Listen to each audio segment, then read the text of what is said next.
Tim survei KONI Sumsel memeriksa organ Komunik Ulu untuk kesiapannya sebagai penyelenggara Pekan Olahraga Provinsi Sumatera Selatan ke-13. Ada 13 cabang olahraga yang dipertandingkan di kabupaten itu di Porprov 2021 nanti.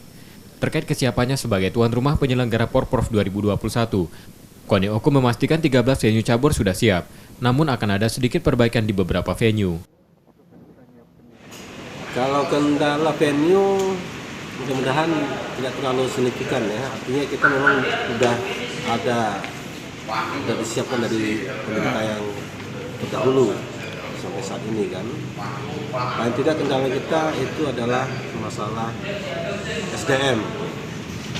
Mungkin nanti mengenai wasit segala macam juri, karena kekurangan kami di sana.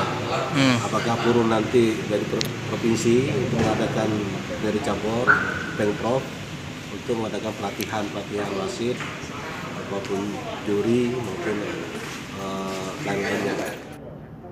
KONI Oku berharap tidak ada pengurangan jumlah cabur yang dipertandingkan nanti. Namun jika ada penambahan, Oku tetap siap. Nur Muhammad, Kompas TV, Palembang.